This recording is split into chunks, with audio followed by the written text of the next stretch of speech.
여러분이 편안하게 들으시기 위해서 제가 가볍게 올라왔습니다.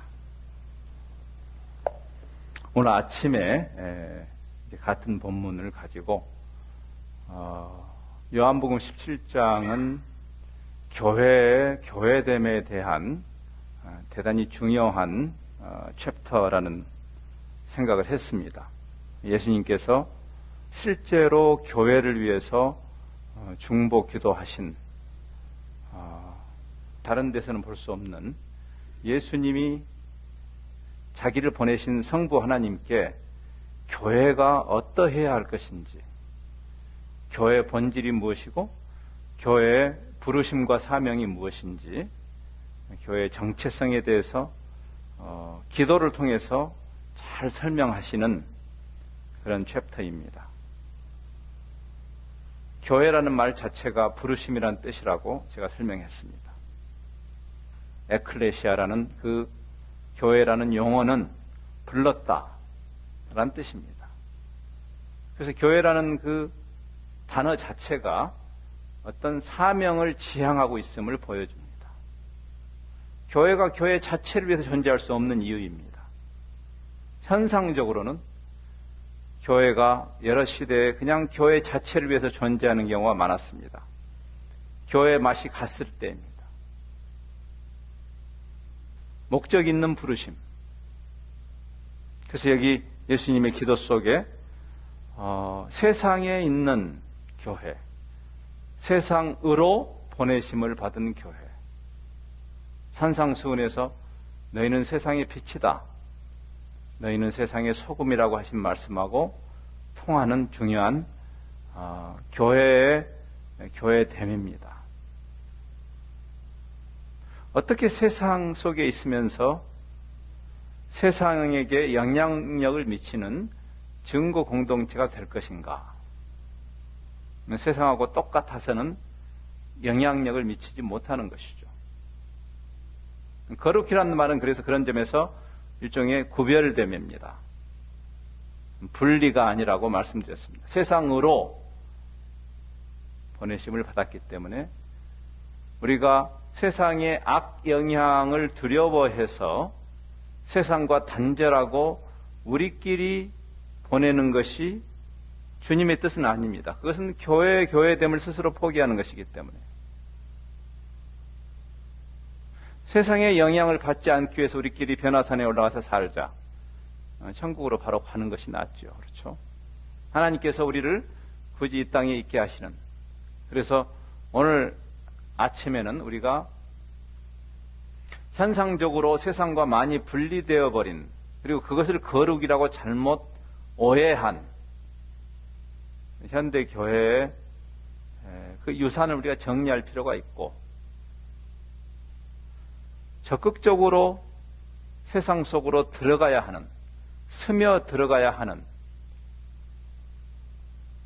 저는 선교사지만 여러분이 꼭 굳이 먼 선교지까지 가지 않더라도 이미 하나님이 여러분을 이 지역의 지역사회와 학생인 경우는 캠퍼스와 또는 일을 하시는 분들은 그 일터로 이미 보내신 바 된 데 대한 이해가 필요하고, 물과 기름처럼 그들과 무관하게 살아가기보다는 오히려 적극적으로 그 속으로 들어가는, 거기서 소금과 빛의 역할을 감당하도록 부르신, 그것이 교회의 진정한 정체성인 것을 이야기했습니다. 그래서 우리가 세상에서 분리되는 것을 주님이 원하지 않았다는 것을 이 기도 속에서 말씀하시면서 세상에 스며 들어가야 되지만 그러나 동시에 세상에 속하지 않은, in the world but not of the world, 이 세상에 속하지 않음으로 이 세상에 선한 영향을 미치는 그 비밀을 여기 말씀하고 있죠. 일종의 역설입니다. 세상에 있는데 세상에 속하지 않았다라는 역설이죠. 우리 그리스도인들에게 주어져 있는 건강한 긴장입니다. 구약 성경에 가장 많이 등장하는 표현 중에 하나가 좌로나 우로나 치우치지 말라는 표현입니다. 좌로나 우로나 치우치지 말라. 이 올림픽에서 우리 흔히 보는 그 체조, 그 평균대 체조를 떠올리는 표현이에요. 평균대 위에 4인치밖에 안 되는, 10cm밖에 안 되는 그 평균대 위에 서 있는 것이 어렵습니다. 좌로나 우로나 떨어지는 게 쉬워요. 2000년 교회 역사는 그래서 교회가 좌편향을 하든지 우편향을 하는 역사였습니다. 좌편향도 주님의 뜻이 아니고 우편향도 주님의 뜻이 아닙니다. 교회가 리퍼블리칸도 아니고 데모크라틱도 아닙니다. 한나라당도 아니고 야당도 아니죠. 우파든 좌파든 옳은 것은 옳다, 틀린 것은 틀렸다라고 말하는 선지자적인 역할이 교회에게 주어져 있는 것이고, 이 세상 속으로 적극적으로 스며들어가는 일을 해야 되지만 동시에 이 세상의 가치를 따라가지는 않는 그런 균형. 이 세상하고 단절돼서 우리만의 문화를 만들어내는 것도 위험한 일이고, 세상 사람들이 볼 때 왜 크리스천들은 좀 저렇게 이상한가? 이 비본질적인 것을 지나치게 우리만의 것으로 만드는 것은 조심해야 합니다.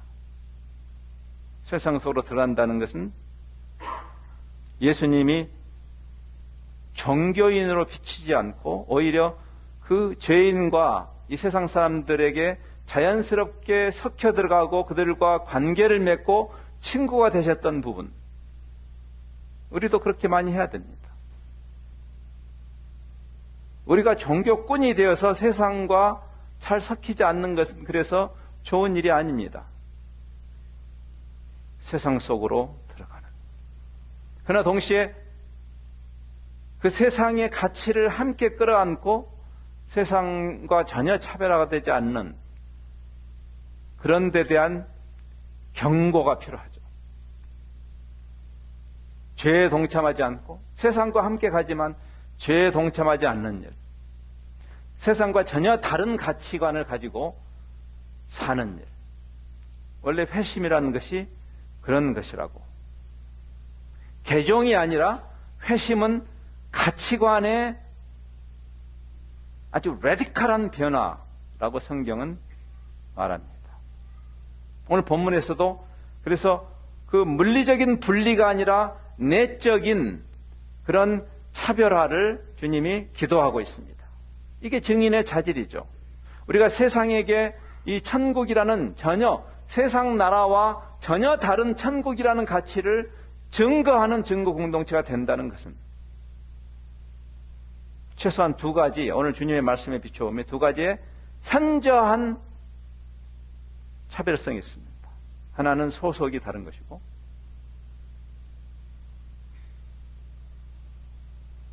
그래서 14절 하반절에 보면 이는 내가 세상에 속하지 아니함 같이 그들도 세상에 속하지 아니함. 소속이 다른 거죠. 제가 그걸 아침에는 resident alien이라는 표현을 썼습니다. 미국에서 유학 생활하고 또 제가 국제본부에서 일을 할 때 R1 비자, 이 종교 비자를 가지고 한 5년을 미국에서 산 적이 있습니다. 저는 미국에 레지던트로 있었지만 그러나 코리안 패스포트를 갖고 있는 레지던트 에일리언, 굉장히 중요한 개념입니다. In the world, but not of the world. 그래서 세상이 우리를 싫어한다고 그랬습니다. 세상이 그들을 미워했다. 왜? 우리가 세상에 속하지 않은 것 때문에. 그래서 우리가 그 다른 가치관 때문에, 회심한 가치관 때문에, 또 소속이 다른 것 때문에, 천국 시민인 것 때문에 세상이 우리를 왕따하고 핍박하는 것은 영광스러운 것이다. 그러나 만일 우리가 세상의 기준으로도, 세상의 기준도 따라가지 못하는 그런 윤리 도덕성을 가지고 있는 그런 무당 종교 집단이 돼버려서 세상이 우리를 조롱하는 것은 그것은 있어서는 안 되는 것이에요. 지금 그 이야기를 주님이 하시는 것이에요. 만일 세상이 우리를 조롱하는 단계에 가 있다면 우리는 이미 증인의 자질을 상실하는 것이죠. 여기 예수님의 기도는 우리가 얼마나 구별된 가치관을 가지고 살아야 할 것인가. 그래서 다른 소속, 또 그 다른 소속이 필연적으로 다른 가치를 가진, 겉으로 볼 때는 전혀 차이가 없어 보이는데 무정란과 유정란이 겉으로 볼 때는 아무 차이가 없는, 겉으로 차이가 날 필요는 없어요. 세상 속으로 스며들어가야 되지만 그러나 그 안에 생명이 있는 그 차별화를, 근원적인 차별이죠, 사실. 외형적인 차별이 아니고 근원적인 차별을 여기 주님이 말씀합니다.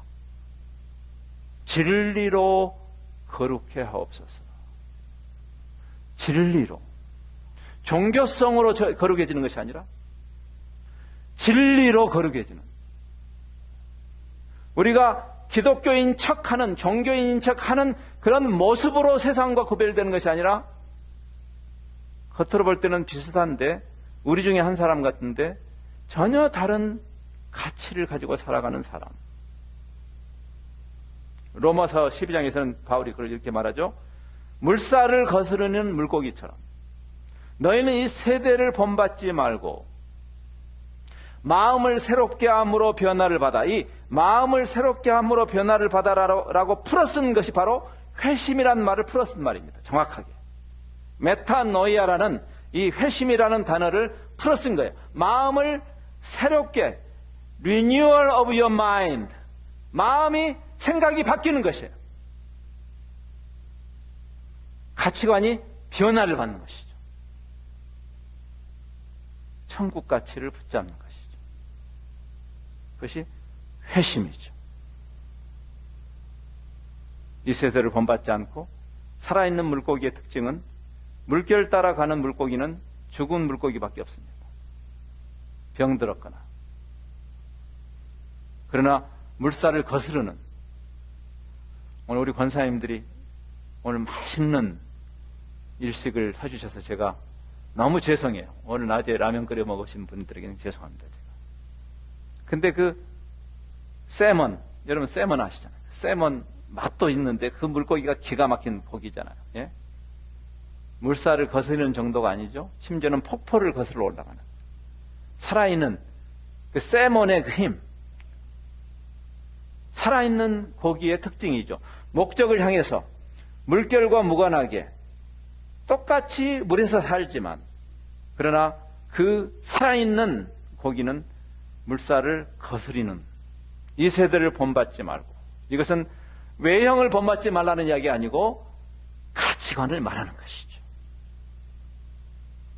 하나님의 선하시고 기뻐하시고 온전하신 뜻을 분별하는 가치관의 차이. 중력을 거스려서 비행기가 뜨듯이 크리스찬이 비상하는 것은 단순히 이 세상의 기준으로 잘 먹고 잘 사는 것으로 차별화가 아니라 다른 가치관의 차별화인 것을 성경이 말하죠. 여기 그들이 예수님이 세상에 속하지 않은 것처럼, 그리스도가 세상에 속한 분이 아닌 것처럼 그리스도인도 세상에 속하지 않았다. 그것 때문에 세상이 저들을 미워할 것이다. 끊임없이 세상이 세상과 함께 타협하기를 우리에게 요구하지 않습니까? 여러분이 삶의 현장에서 끊임없이 부딪히는 문제 아닙니까? 직장에서 끊임없이 부딪히는 문제 아닙니까? 세상과 세상의 가치관에 동조하라고. 동조하지 않을 때 미워하는, 핍박을 당하는, 그런 핍박은 영광스러운 핍박입니다. 어둠이 빛을 버거워해서 빛을 핍박하면서도 존경하는 초대교회의 모습이었어요. 핍박하면서 존경하는 그런 경험을 해보셨습니까? 여러분이 다른 가치관을 가지고 살기 때문에 불의와 타협하지 않기 때문에 당하는 핍박, 그들이 핍박을 하면서도 마음속 깊이 존경하는 저 사람들은 다르다. 증인의 조건이죠. 그런 사람이 그리스도에 대해서 말하면 세상은 듣지요. 그렇지 않은 사람이 종교적인 활동으로 전도하면 너나 잘하세요 라고 말한 것이죠. 세상에. 지금 예수님의 기도 속에 분명히 증인이 어떠해야 할 것인가, 우리가 증거 공동체가 되는 것이 무엇인가를 이야기하고 있죠. 윤리도덕적인 덕담을 하자는 거 아닙니다. 우리가 천국 시민이라는 우리의 정체성에 부합하는 가치관과 삶이 드러나지 않는 사람이 어떻게 세상에게 복음을 증거할 수 있단 말이에요. 말쟁이가 되라는 거 아닙니다, 여러분. 현대교회가 전도와 선교를 말쟁이로 만들어버린 것은 참으로 애석한 일이고, 지난 70년대부터 이 로잔 운동이라는 운동이 바로 그러한 우리 현박해진 현대 기독교를 회개하는 운동이었어요. 로잔 운동이. 위트네스, 우리가 증거한다는 것은 전도한다는 개념을 포함하지만 전도한다는 개념보다 훨씬 더 큰 개념이에요. 말로만 증거하는 것이 아니고 삶 전체로 증거하는 것이기 때문에. 어떻게 삶 전체로 증거할 수 있어요? 우리가 내적인 변화가 없는데. 어떻게 다른 정체성, 그런 변화가 가능한가? 다른 정체성이 우리를 그렇게 만들죠. 교회라는, 교회의 영광스러움, 인간들의 모임인데 분명히 이 그리스도의 몸으로 부르시는 그 영광스러움, 에베소서가 그걸 이야기하지 않습니까? 바울이 거의 떨리는 음성으로, 에베소서를 읽어보면 바울이 감동해서 떨리는 것 같은 그 파장을 느낄 지경이에요. 저는 에베소서를 읽을 때마다 그 생각을 듭니다. 그 미스테리, 교회라는 그 영광스러움, 인간들의 모임을 그리스도의 몸으로, 신적인 몸으로 부르시는 그 부르심의 위대함, 교회의 영광스러움. 제도교회 말고 그리스도의 몸으로서의 유기적인 그 부르심. 그러면서 바울도 말하죠. 그 에베소서 4장 1절, 1장부터 3장까지 그 교회론을 말한 다음에 4장 1절 첫 번째 구절이 그러므로 그 부르심, 그 영광스러운 부르심, 제가 교회란 말이 부르심이라는 뜻이라고 말씀했죠. 굉장히 재미있는 표현입니다. 그 부르심에 합당하게, 교회에 합당하게, 그 말이에요. 부르심과 교회는 같은 말이니까. 그래서 그러므로 그 부르심에 합당하게 살라, 그렇게 말하고 있어요. 부르심에 합당하게. Live a life worthy of the call. 하나님이 우리를 무얼로 부르셨는데, 교회를 얼마나 위대하고 영광스러운 고상한 부르심을 하나님이 주셨는데, 우리가 우리의 정체성에 대해서 알고 있는 것인가? 우리는 그 정체성에 합당한 삶을 살고 있는 것인가? 남을 바꾸기 전에 우리가 스스로 교회라는 이 영광스러움에 대해서 이해한 것인가? 그냥 한인회 정도가 아닙니다, 여러분. 무슨 라이언스 클럽이나 로타리 클럽이 아닙니다, 교회는. 그리스도의 몸으로의 부르심.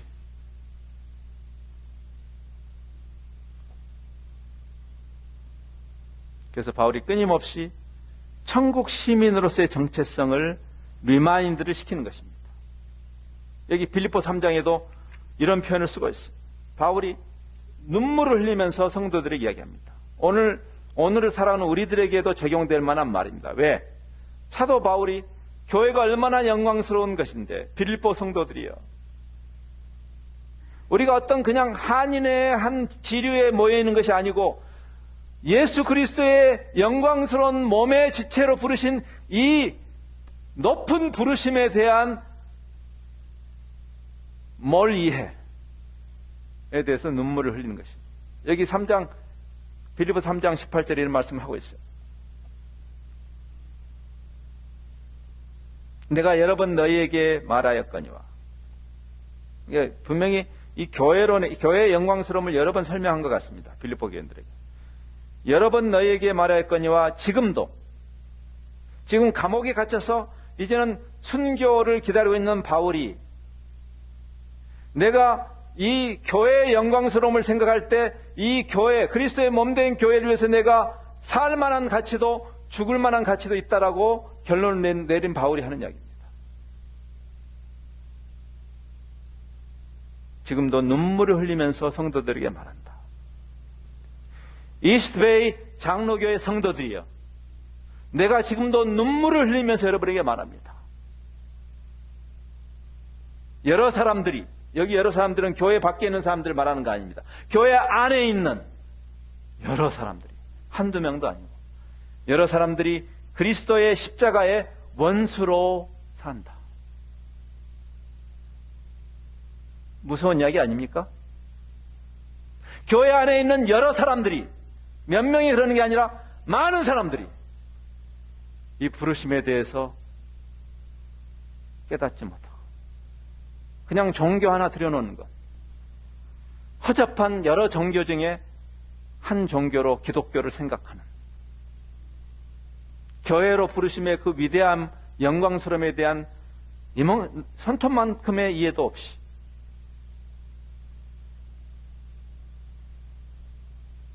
십자가의 원수로 산다. 그들의 종점은, 그들의 파이널 데스티네이션은 멸망이고, 그들의 신은 하나님이 아니고 배고, 두 주먹도 안 되는 요 위장을 채우기 위해서 우리 인생을 다 바치는 사람들. 여러분이 먹고 살기 위해서 정직한 땀을 흘리면서 노동하면서 살아야 되죠. 맞아요. 그러나 우리가 배 채우기 위해서 사는 것은 아니죠. 우리의 부르심이 어떤 부르심인데, 예수님도 이용해서 결국 내 배 채우자는, 그들의 신은 배고,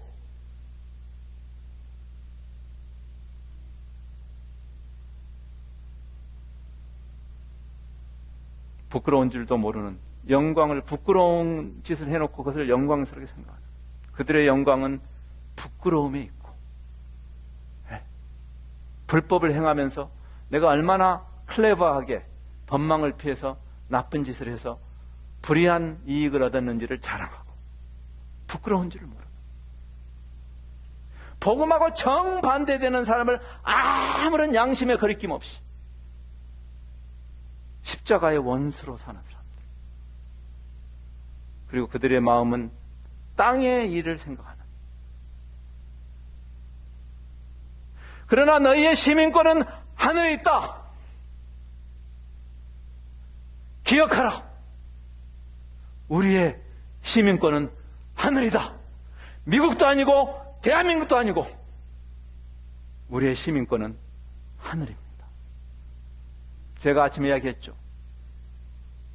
제가 미국에 입국할 때마다, 이미그레이션을 통과할 때마다, 아, 나는 에일리언, 이쪽 포리너 줄에 서면서, 아, 나는 미국 시민이 아니구나. 맞아. 나는 다른 나라 사람이지. 항상 저한테 리마인더예요. 여러분이 미국 시민권을 가진 사람도 영적으로는 여러분은 이 미국 시민권이 아니고 천국 시민이에요. 미국이든 한국이든 우리가 영원히 여기 살 곳은 아닙니다. 잠시 지나가는 것이에요. Resident Alien. 내가 시민이 아닌 곳에 사는 이유는 뭐죠? 목적이 있어서. 유학을 왔으면 그 공부 때문에 잠시 그 목적을 위해서 이 나라에 사는 것이겠죠. 상사 주재원이면 잠시 그 회사의 임무 때문에 잠시 그 일을 하는 것이겠죠. 여러분이 그린카드를 받고 미국 시민권을 가졌다 할지라도 하나님 나라의 관점에서 보면 미국은 잠시 거쳐가는 것이에요. 너희의 시민권이 하늘에 있다. 우리는 우리가 크리스찬이 되었다는 것을 참으로 심각하게 다시 생각해야 됩니다. 좋은 게 좋은 겁니까? 뭐 적당히 사는 거지 뭐 다 그런 거지 뭐. 예? 뭐 너무 그렇게 특별하게 신앙생활을 그렇게 생각할 거 없어. 대충 살아. 뭐 다 그런데 뭐. 십자가의 원수로 사시겠습니까? 관행이 그렇다고요? 지금 성경이 관행을 말하는 것입니까? 근본적으로 우리의 소속이 다른 사람, 그 정체성이 우리를 빚어가죠. 그렇죠? 거지와 왕자 이야기 하시지 않습니까? 평생 거지로 살았어요. 근데 어느 날 깨달았어요. 자기가 원래는 왕자였는데 어렸을 때 잃어버려가지고 어린 시절에 왕의 아들로 태어났는데 어렸을 때 잃어버렸어. 그래서 그 애가 거지하고 함께 살았어. 자기는 거지인 줄 알았어. 그래서 거지처럼 살았어 그냥. 근데 어느 날 깨달았어. 자기가 왕자라는 것을. 태도와 삶이 달라지지 않겠어요? 달라지죠. 정체성이 바뀌니까. 내가 더 이상 빌어먹고 살아서는 안 된다는 것을 깨달아요. 더 이상 구질구질하게 살아서는 안 된다. 내가 이 나라의 왕자인데 그 정체성의 위대함, 성경은 끊임없이 이야기합니다. 그리스도인들이여, 예수 믿는다는 것은 예수님 팔목 비틀어가지고 이 세상에서 내가 원하는 그 욕심도 좀 더 채우는 그런 게 크리스찬의 삶이 아니라고. 배를 하나님 삼지 말라고.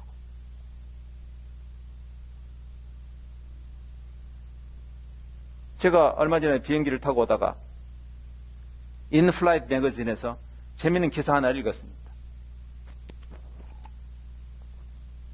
비행기를 타면 이렇게 앞좌석에 매달 나오는 뭐 유나이티드든지 뭐 아메리카노여든지 자기들 그냥 집에 가져도 되는 그런 월간지가 있잖아요. 근데 제가 이렇게 비행기에 앉아서 가끔 이제 거기 있는 흥미로운 기사를 읽습니다. 근데 이번에 비행기를 탔는데 그 안에 인플라이트 매거진 안에 재미있는 기사가 하나 있었어요. 미국의 군대 중에서 굉장히 용맹스럽기로 유명한 군대가 하나 있습니다. 미국의 해군의 US Navy의 SEAL이라는 SEAL이라는 특공대가 있어요. 전 세계에 용맹한 군대들이 많이 서로 자기들의 군대가 더 용맹하다고 서로 뭐 증명할 길이 없잖아요, 사실. 예. 제 아들은 한국의 공수부대 출신인데 무슨 소리냐고, 공수부대가 최고라고 또 해병대 무슨 소리, 해병대가 최고. 그거는 증명할 길은 없죠. 아무튼 용맹한 군대인 것은 분명합니다. 근데 USC를 특공대 굉장히 실전이 벌어졌을 때 가장 먼저 죽는 사람 중에 한 사람, 그 부대는 적진에 투입하는. 아무리 용맹스러운 군인이고 아무리 용맹스러운 군인으로 훈련을 받아도 막상 죽음 속으로 내몰릴 때는 인간이 약해집니다. 그렇죠? 제 아들 같은 경우는 이제 공수부대 훈련, 이게 낙하산 타고 만일 남북의 전쟁이 일어나면 맨 먼저 이 북한의 적진 속으로 낙하산 타고 내려가야 하는 부대가 공수부대. 제일 먼저 죽는 아이들이죠. 그러면 아무리 훈련을 잘 받았어도 막상 이제 적진으로 뛰어내린다는 거 대부분 죽습니다. 가면. 죽으러 뛰어내라는 거예요. 그러면 공포가 밀려오지 않겠어요? 예, 옵니다. 그러면 무엇이 이 공포를 이기고 뛰어내리게 하는가? 그 군인들을. 젊은 군인들이 죽으러 가는데 거의 필경 죽습니다. 99% 죽는데요. 근데 어떻게 그 죽음을 향해서 뛰어내리게 하는가? 이 트레이너인 이 장군이 이렇게 하겠어요. Remember who you are. 정체성을 알려줍니다. 미국이란 나라가 애국심을 굉장히 강조하는 나라지 않습니까? 그렇죠? 애국심. 대단하죠? 애국심 정도입니까? 여기 로컬리 여기 이 샌프란시스코 49ers 이 풋볼이 무슨 풋볼이 그렇게 대단한 가치라고 거기에 목숨 거는 사람들 많잖아요. 그렇죠? 네? 하물며 너는 자랑스러운 미국의 시민이고 이 나라의 안녕과 질서와 시큐리티를 보장하는, 네가 목숨 바쳐서 헌신함으로 너의 형제자매들이, 부모들이 안전하게 아메리칸 드림을 이루면서 살 것이다. Remember who you are. 그게 그 젊은이들을 죽음으로 뛰어들어가게 한답니다. Remember who you are. 지금 바울이 그 이야기하는 거예요. Remember, 크리스천들아. 세상과 그냥 타협하고 대충 사는, 술에 물 탄 듯, 물에 술 탄 듯 사는, 뭐 다 그런 거지 이러면서 사는 사람들아, 그리스도의 십자가의 원수로 살지 말고 여러분 스스로를 위해서, 목사님을 위해서가 아니라 다른 누구를 위해서보다도 여러분 스스로의 존엄성을 위해서, 디그니티를 위해서, 예? 나의 정체성과 나의 존엄성, 오랜 습관 때문에 또 그날도 빌어먹으러 나갔던 그 거지가, 내가 거지가 아니지, 내가 왕자인데 내가 또 빌어먹으러 나와서, 내가 왕자인데 빌어먹으러 나가서야 되겠는가? 그 정체성이 자기의 그 디그니티를, 존엄성을 지켜주는, 세상은 그런 사람에게 감동하죠. 어떻게 저렇게 살 수 있는가?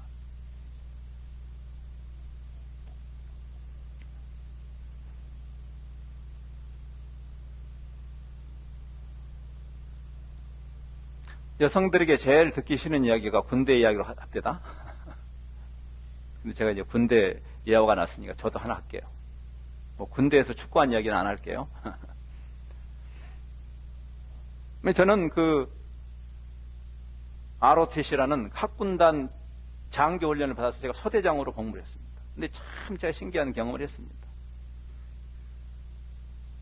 그 잘난 소대장이라는 정체성이 저를 용감하게 만들더라고요. 우리 민족의 분단된, 우리 남북한이 분단되어 있는 우리 민족의 슬픔의 현장에 제가 맞닥뜨리게 됐습니다. 제가 공병대 소대장으로 있는데 우리 지역에 무장공비가 출연하게 돼서 그 토벌 작전에 나가게 됐어요. 한 3개월을 죽도록 고생했습니다. 그 몇 사람 안 되는 무장공비를 잡기 위해서. 저희 연대에서 17명이 죽었어요. 3명이게. 얼마나 훈련을 잘 받은 무장공비였던지. 그 3사람에게 3달을 걸렸어요. 그 사람들을 잡는데. 그리고 17명이 죽었어요. 그 과정에 수색작전을 합니다. 불이 나오면 병사들이 두려워서 들어가지를 못해요. 왜냐하면 그 사람들은 죽기를 각오하고 싸우는 사람들인데 혹시 그 굴 안에 그 공비들이 있으면 어떻게 하겠어요? 어떻게.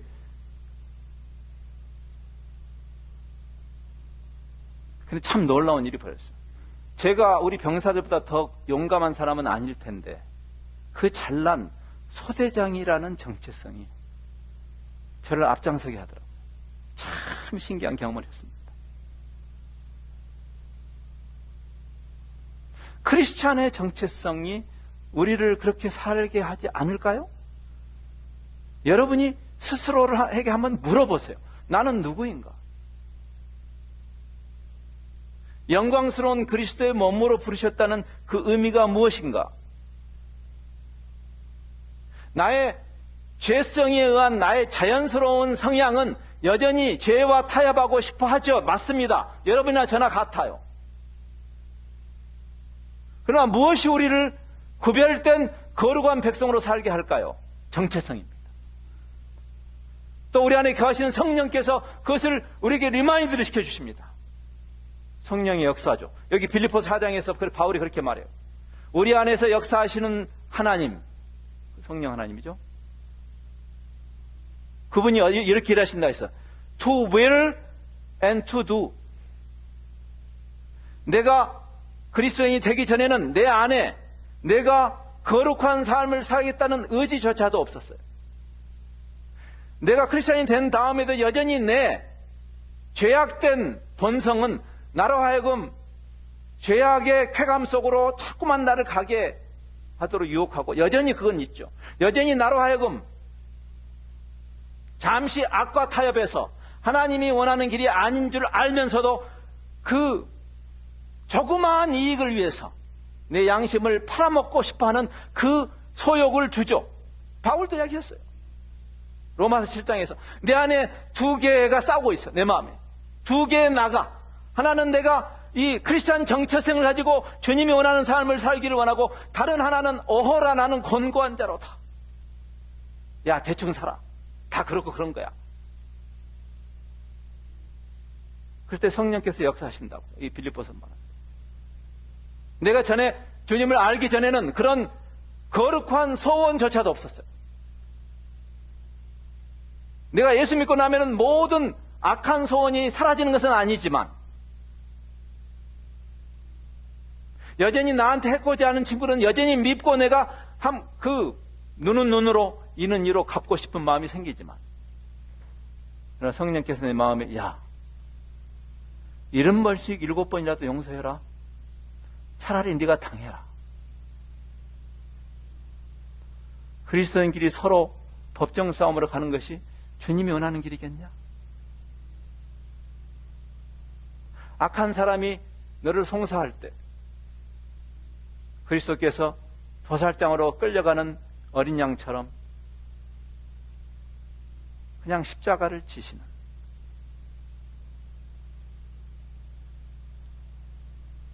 세상은 이런 사람을 이해를 못하죠. 히브리서 11장은 말합니다. 이런 사람을 세상이 감당하지 못하도다. 어떻게 이렇게 살 수가 있는가? 아미시 그레이스라는 수년 전에 저기 펜실베니아의 그 랑카스터 카운티에서 일어났던 그 아미시들에게 일어난 끔찍한 사건. 8살, 9살 된 눈에 넣어도 아프지 않을 그 꼬마들을 한 명씩 권총으로 다 모아놓고 머리에다 총을 쏴서 10몇 명을 죽인 그 악마 같은 사람.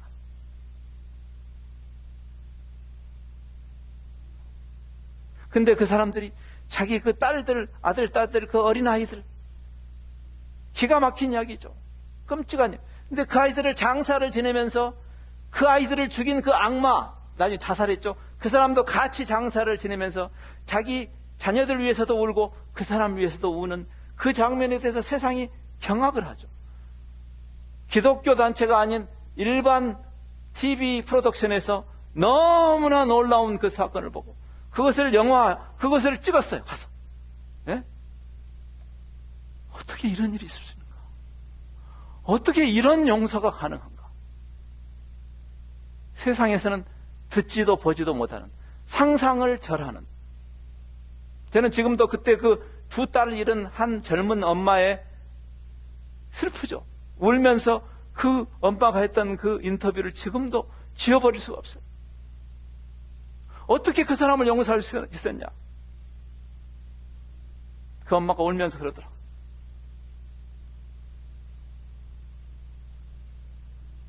그리스도인으로서 그 사람을 용서하는 것 외에는 다른 옵션이 되게 없습니다. 그리스도인으로서 그 사람을 용서하는 것 외에 다른 옵션은 제게 없습니다. 세상이 경악할 정도로 감동하죠. 일반 세큘러 방송사에서 돈을 들여서 그 아미시 그레이스를 영상으로 만드는, 너무너무 우리가 그렇게까지 영웅적인 일을 하지는 못할지라도 지금 여기서 주님은 무슨 말씀을 하고 계세요? 도대체 우리가 세상에게 증거 공동체가 된다는 의미가 뭘까? 그냥 종교 활동을 하는 것이 아니고 처절하게 바뀌어있는, 우리 안에는 성령께서 우리에게 자꾸만 우리의 그 죄악된 본성을 거스르는 성령의 소욕과 성령의 디자이어와 우리의 그 카널 디자이어가 부딪힌다고 성경이 말하고 있죠. 로마서에서. 근데 성령의 역사라는 것은 무슨 신통방통한 무슨 신비체험 이렇게 역사하는 게 아니고 성령이 말씀을 통해서 우리 마음속에 야! Remember who you are! 우리가 어떤 부르심 앞에 서 있는지 그게 성령의 역사라고. To will and to do. 새로운 소원을 주신 내 마음속에. 내 힘이 아니죠. 그러나 성령께서 그 소원을 주셔서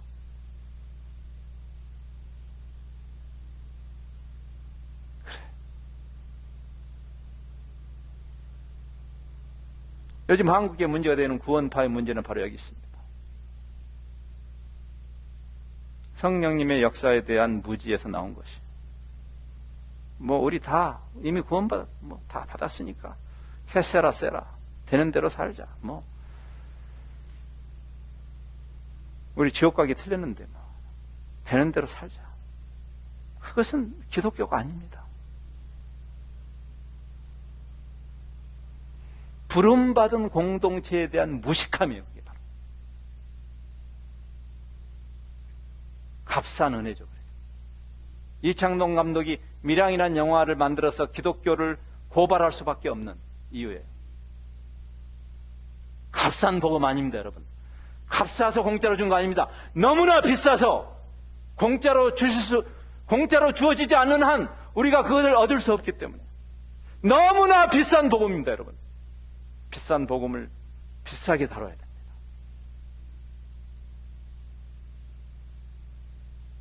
이제 마무리해야 될 단계가 됐습니다. 마치 빛과 어두움의 대조와 같습니다. 우리가 증거 공동체가 된다는 것. 빛과 어둠. 너희는 세상의 빛이라. 이거는 하나의 비유적인 표현입니다. 세상을 어둠으로 본다면 어둠에 대한 유일한 해법이 뭘까요? 빛이죠. 우리가 빛이 아니라면 어떻게 어둠의 문제를 해결할 수 있어요? 예? 종교꾼이 되어서?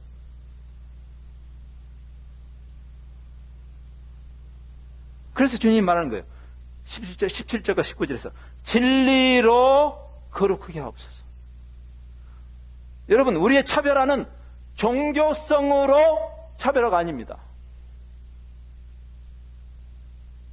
좀 이상해졌어요, 현대교회가.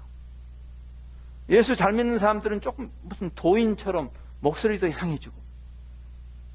그것은 세상 종교가 하는 짓거리입니다.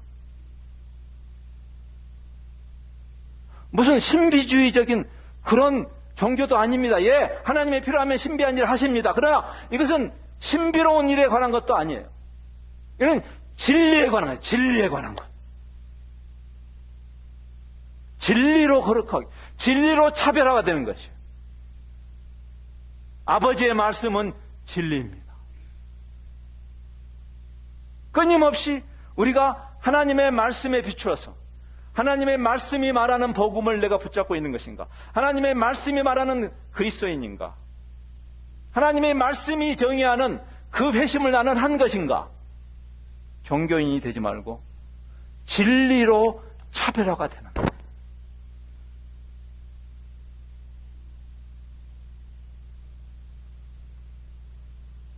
어둠에 대한 유일한 해법은 깜짝쇼가 아닙니다.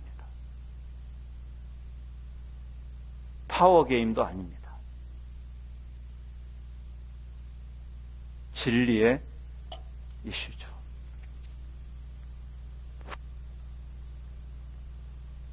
지금 여기서 주님께서 말씀하시는 것은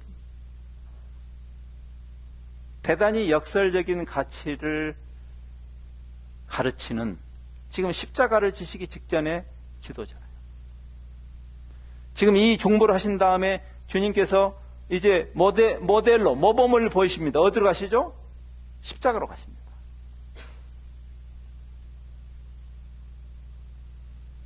그리스도인들이 이 세상에서 어떻게 살아야 할 것인가? 누구든지 나를 따라오려면 자기를 부인하고 각각 자기 십자가를 지고 나를 따라라. 그리스도인의 부르심입니다.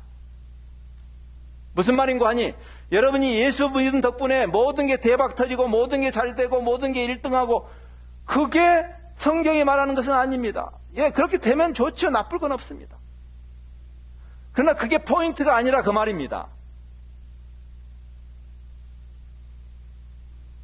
잘 되든 못 되든 건강하든 병약하든 이 어려운 시절에 사업이 대박이 터지든 망하든 미안합니다. 성경은 말합니다. 그것은 무관하다.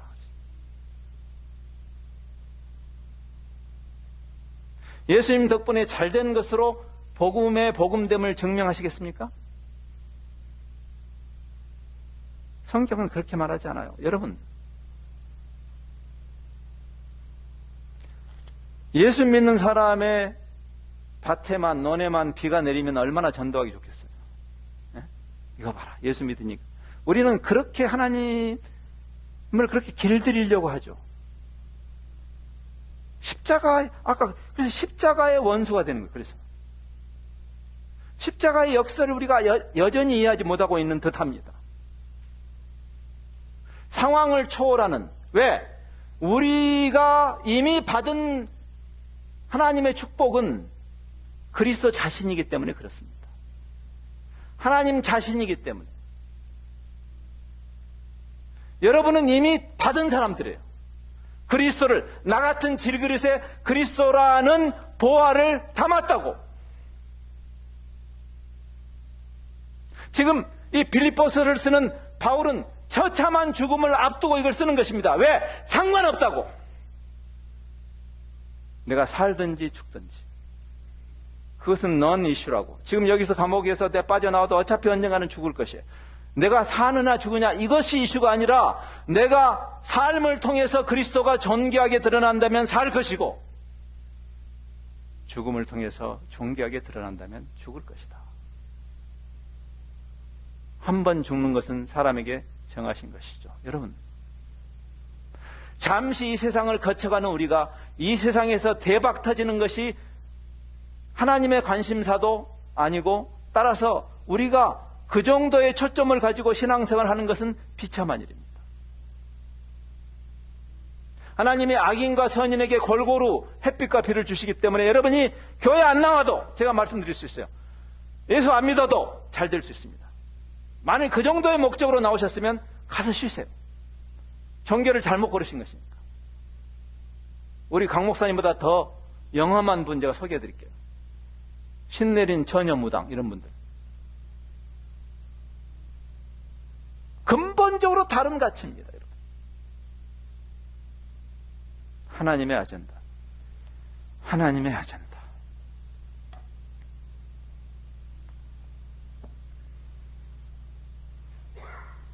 제가 존경하는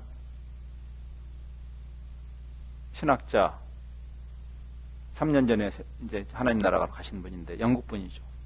존 스타트 목사님이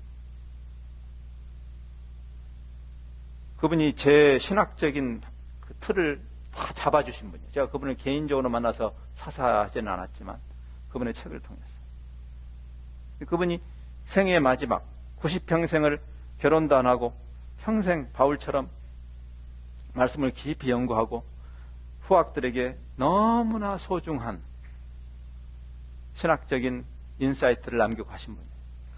그분이 마지막으로 쓰신 책이 바로 우리말로는 급진적 제자도라는 책입니다. Radical Discipleship. Radical. 이 제자라는 말 앞에 붙어 가장 어울리는 형용사가 있다면 그건 radical이다. 그럼 태도나 행동이 radical하다는 말이 아니고 가치관이 radical하게 변한 사람이다.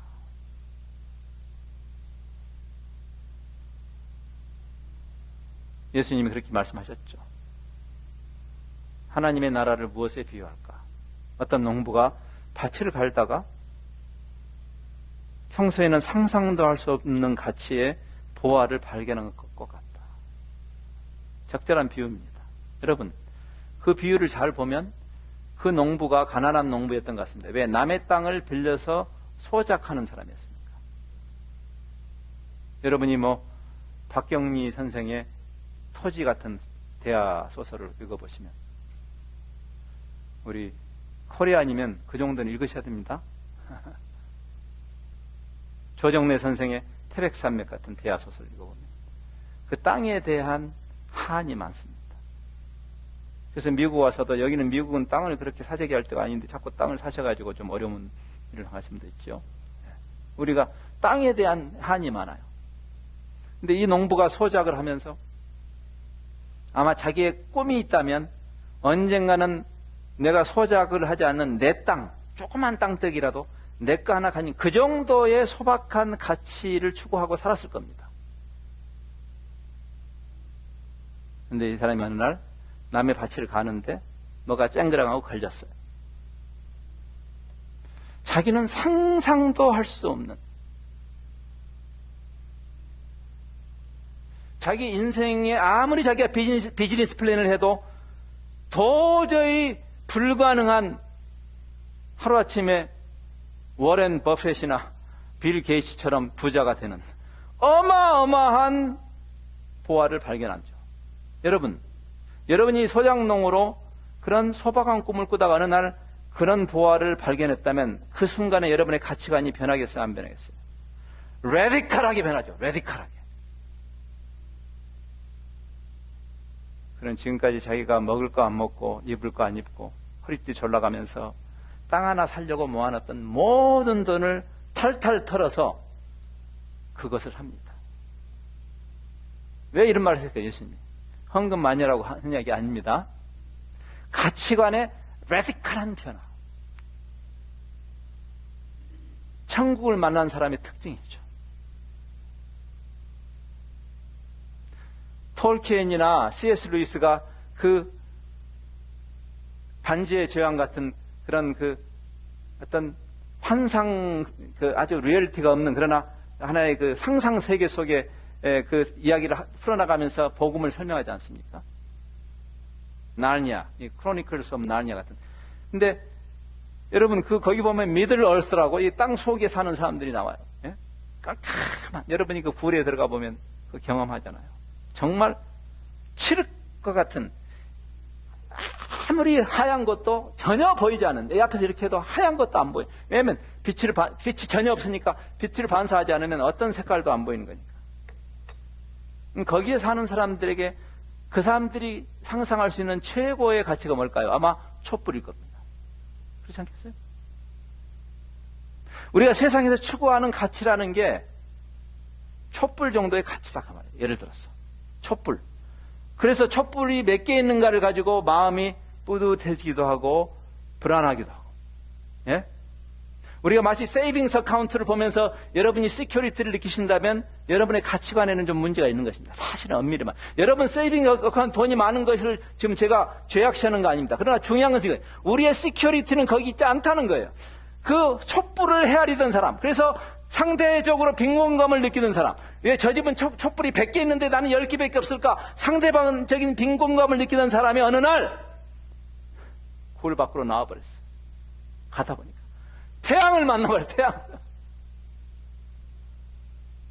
태양을 만난 사람이 지금도 촛불을 헤아리고 있겠어요? 예? 촛불이 100개 있으면 뭐하고 하나 있으면 뭐예요? 이슈가 되잖아요. 이슈가 되잖아. 레디컬한 가치관의 변화가 일어나는 것이죠. 이 세상에 우리가 잠시 살면서 뭘 그렇게 바득바득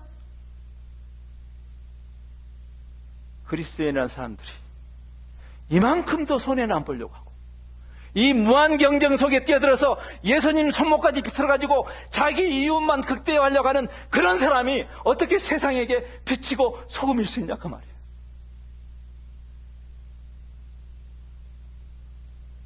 근면하게 정직하게 땀 흘려서 돈 벌지 말라는 이야기 하는 거 아닙니다. 여러분이 여기 에일리언으로 살아도 먹고 살아야 되니까. 그러나 여러분이 기억해야 할 것은 여기서 먹고 사는 것이 그 잘난 아메리칸 드림 하나 이루는 것이 여러분의 인생의 목표가 절대 될 수 없다는 것을.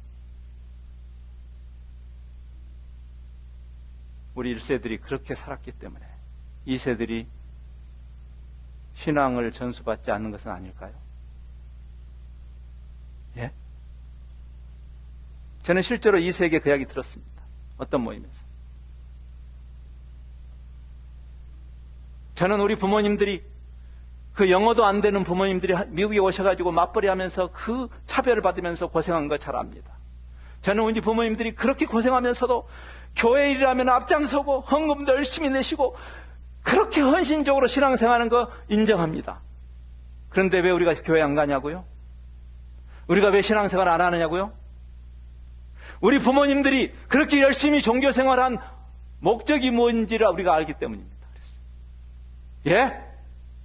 그렇게 열심히 주님께 빌어서 뭘 성취하겠다고? 아메리칸 드림 아닙니까? 여러분이 아메리칸 드림을 성취하는 게 죄라는 말 아닙니다. 그러나 주님이 우리에게 주신 꿈은 아메리칸 드림이 아니라 킹덤 드림이에요. 하나님의 왕국의 큰 꿈이죠.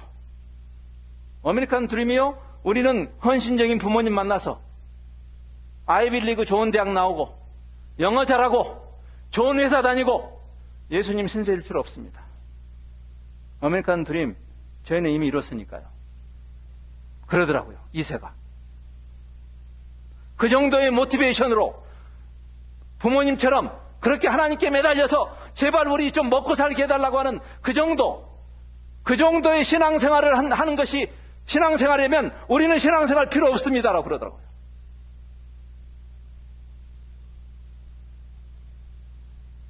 우리가 세상을 바꾼다는 게 뭘까요? 증거 공동체가 된다는 게 뭘까요? 종교생활을 열심히 하면 세상이 바뀌는 걸까요? 우리 자식들도 안 바뀌는데 종교생활로. 지금 예수님은 그 이야기를 하는 것입니다. C.S. 루이스가 그 깨달음을 가졌던 것이죠. 우리의 상급은 하나님 자신이다 그랬어요. 하나님 자신이다. 주시는 분이다. 주시는 것이 아니고 주시는 분이다. 예? The giver. 주시는 분. 기프트가 아니고 우리는 기프트를 보자고. 하나님 내가 열심히 교회 나왔으니까 뭐 주시겠어요? 아휴, 철당선이 없는 녀석아. 큰아들의 문제 아닙니까? 당자에 비해서. 큰아들의 문제예요. 우리처럼 신앙생활 열심히 한다는 우리, 가치관은 변하지 않고 종교성만 있는 우리. 큰아들이 내가 저놈처럼 아버지 호로 자식이 돼가지고 아버지의 가산을 탕진한 적이 있습니까? 내가 단 한 번도 아버지의 말을 어긴 적이 있습니까? 오늘도 이 땡볕에 땀 흘려가면서 아버지의 밭을 갈고 온 너에게 아버지는 온열 삼복더위에 강아지 새끼 한 마리 안 잡아주신 아버지가 저놈이 들어왔다고 살지도 암송아지를, 예? 내 블랙 앵거스를 저놈에게 줘요? 섭섭합니다 아버지. 그게 우리 아닌가요? 예? 그때 아버지의 대답, 야 이 철딱선이 없는 놈아, 너는 나와 함께 있지 않느냐. 나와, 너는 나를 가졌지 않냐. 태양을 가져버린 우리가 뭐가 더 필요해요? The giver. 나 같은 질그릇에 그리스도라는 보화가 담겨버렸어요. 아무것도 잃을 것이 없어요. 여러분 아십니까? 아무것도 잃을 것이 없어요. 우리는 이 세상에서.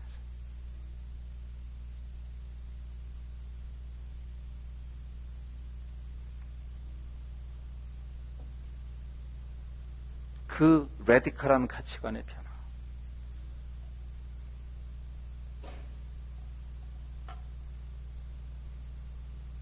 성경은 수없이 이 가치관에 대해서 이야기하고, 저는 시간이 많이 지나갔기 때문에 여기서 맺겠지만, 그 증인의 롤 모델이 그리스도 자신이라고 18절은 말합니다.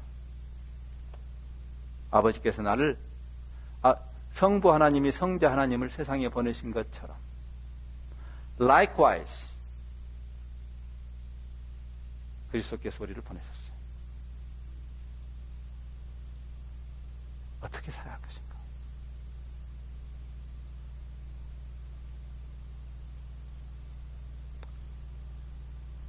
저는 여러분에게 하던 일을 그만두고 저기 아프가니스탄 가라고 말하는 거 아닙니다.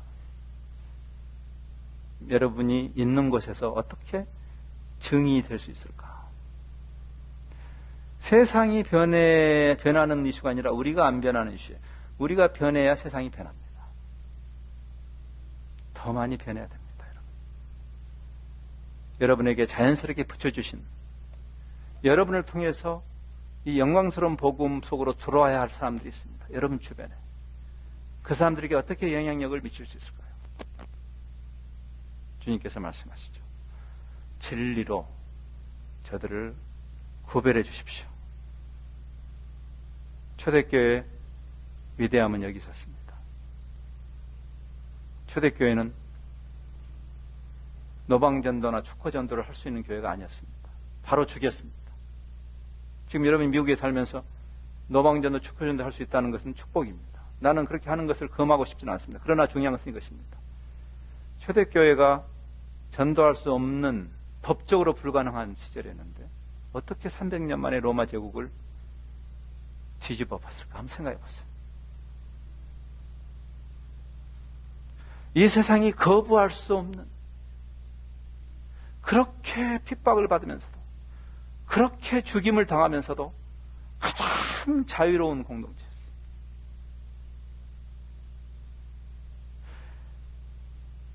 똑같이 어려움을 당하면서도, 가진 게 쥐뿔도 없으면서도 가장 제너러스한 사람들이었어요. 내 코가 석자인데 남을 돌아보는 사람들. 어떻게 그렇게 살 수가 있는가? 초대교회 그 증거 공동체에 대한 연구가 많이 있습니다.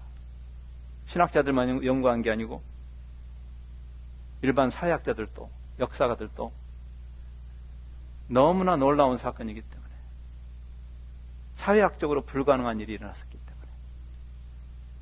근데 그런 연구들을 다 모은 이 알란 크라이더라는 학자가 모아서 가장 빼어난 세 가지 특징을 이렇게 말했습니다. 초대교회는 free, 자유롭고, 자유롭단 말이 지금 미국 같은 사회에 살아서 자유로운 게 아니라 죽임을 당하면서도 자기의 그 양심의 자유를 빼앗긴 적이 없는 사람들. free. intriguing. 기이한 사람들. 세상의 기준을 볼 때 어떻게 저렇게 살 수 있는가? 어떻게 저렇게 살 수 있지? intriguing and attractive. 거부할 수 없는 흡인력. 사람들이 찾아와서 당신의 소망의 이유가 무엇인지 물어보는. 그럴 때 예수 그리스도 때문이라고. 종교 활동은 금해져 있었지만 그들이 그리스도의 사랑을 구현하고 빛으로 소금으로 사는 것을 막을 법은 세상에 없습니다. 여러분에게도 마찬가지입니다. 그리스도가 그 모델입니다. 여러분이 그 차별화된 종교 집단 말고 그리스도를 철저하게 닮아내는 그런 구별된 증인들로서 여러분이 처해 있는 지역사회와 여러분이 매일 대하는 일터에서 강한 흡인력으로 하나님의 나라를 넓혀가는 그런 증인들의 삶을 사시기를 바랍니다.